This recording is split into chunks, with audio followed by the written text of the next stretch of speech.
and you bought this. You don't need to be in here. You need to go out here and talk to me. So that's what the cigarette That's what they did. So she was patting it on the bottom of it, and then the cigarette says time. Well, y'all heard what Lavelle said. Lavelle said she's out there smoking a cigarette. It was break time. But as always, you got before this, I noticed that some of your workers are hoarders. She got a bottle cap purse. That's not. It's not hoard. It's like taking. That's like recycling. That's hoarding. You know that's hoarding. That's holding on. Whatever. That's like 9,700 bottle caps. How many sodas did you drink to get that? Well, check it out. We're gonna get with Nikki Woods out front with Nikki Woods. She has a special guest that's talking about violence, sexual harassment, which 7 has been sexual harassed. He's been sexual harassed in the workplace. At that. But anyway, by a man or woman. Nikki, are you on the line?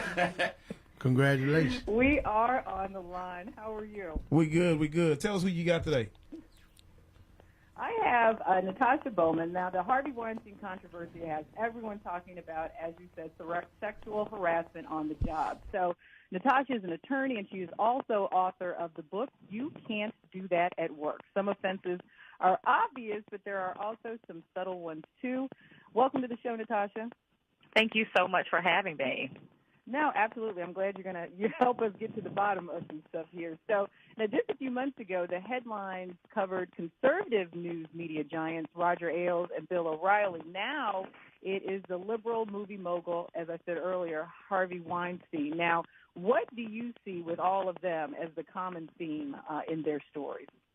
I actually see two common things that we are seeing here recently. Well, not recently, but because this has been going on for years, since the history of women in the workplace. But recently the theme is, number one, organizations have these high-valued employees. And when I say high value, you're either the star news anchor, you are the breadwinner, you're the rainmaker of the organization, and you think that you're allowed to get away with anything in the workplace, lawful or unlawful. You think that you're untouchable. And that brings me to the second thing. Organizations have empowered them to think that way. They let them get away with these things. And what we see in the theme here is that organizations have been on notice about this behavior in both of those cases. They were on notice, and they paid out millions of dollars to let these women get away, to let these men get away with it. And so until we stop that behavior, until we make that unlawful, where you can't have a strategy of take the pay and go away, what I like to call it, and sign a non-disclosure agreement where you can't discuss what has happened to you, we're going to continue to see these type of stories come out. And we have seen them with the hashtag #MeToo that's been circulating on the internet. But I think that we've also seen is that there are so many women that hesitate to come forward. They wait a long time, and then they talk about being sexually harassed. Why do you think that so many women don't say anything? Well, I think it's the fear of retaliation, and a lot of these women have said that publicly. I think I'm going to lose my job if I come forward with these allegations, or I am going to be blacklisted from my industry if I come forward. So therefore, you deal with it silently, or you take this settlement agreement and you walk away quietly. But essentially, we have got to empower women or men, and, sexual harassment can happen to anybody, and we've even seen some male celebrities come forward to say that they've been harassed. So male or women, we've got to empower people to come forward to say, look, I have been unlawfully harassed in the workplace without that fear of retaliation, without that fear of their profession being blacklisted. Yeah, Terry Crews came out with his story about being sexually harassed on the heels of the allegations against Harvey Weinstein, and really kind of kicked off a lot of other men coming forward. Now, absolutely. I think in Harvey Weinstein's case, there, it was really obviously sexual abuse. I mean, he really kind of took it above and beyond, I think, what any of us can imagine. But I know there are also some forms of sexual harassment that may not be as obvious. Can you talk about that, like comments and conduct that are not acceptable in the workplace but kind of go on anyway? Absolutely, and I think that's, the majority of the cases we see are those unintended sexual harassment situations. So just to define what sexual harassment is, if you ask someone out on a date just one time, that's not considered harassment. If you ask them time and time and time again, Facebook requests them and they told you no, they told you they didn't want to be bothered, that's sexual harassment.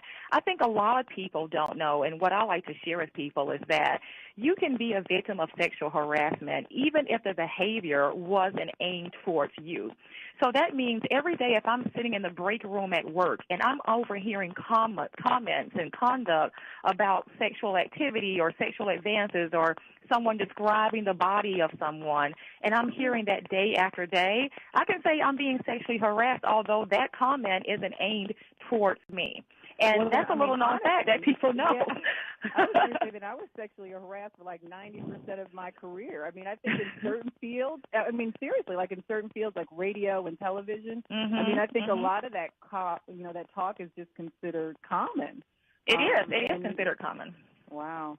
But not necessarily lawful. Not so. The moment that you say, "Hey guys," the moment that you say, "Look, I'm getting offended by this conversation. Can you please stop?" You have let them know that's unwelcome comment and conduct, and they are on the hook now to stop that behavior.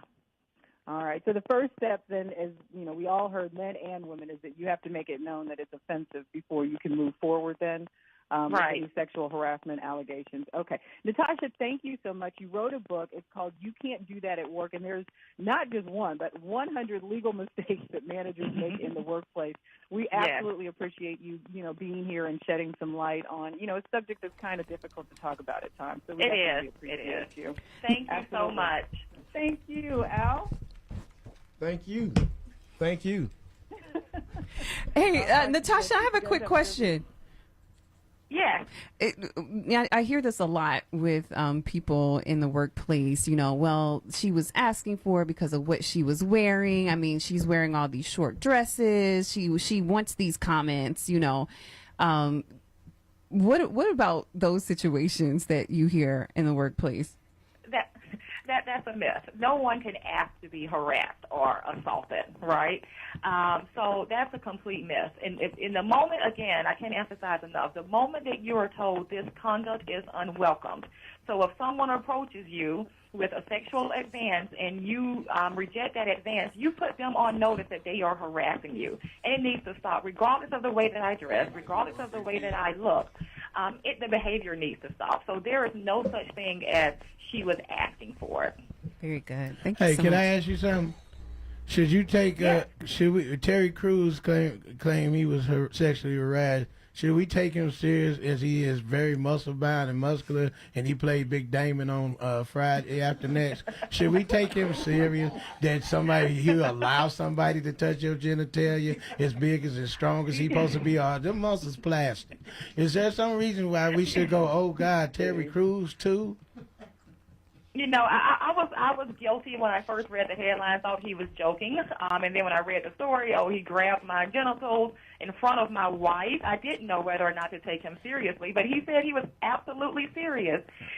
So males can be harassed, and there's also a such thing, as same-sex harassment that many think don't exist in the workplace, and it does. So, and I agree with you. As we know, is a joke. Let me say this. Let me add this to it. And I don't know, this sounds crazy, but do you think he was asking for it? Always walk around without his shirt on, popping his pectoral muscles? That is. Same rules apply to men. And wearing Old Spice. Too. Mama Bell. Nikki, we thank you, Nikki. We thank you. All right, thank you. Thank you. Thank you. All right, thank you. And we still got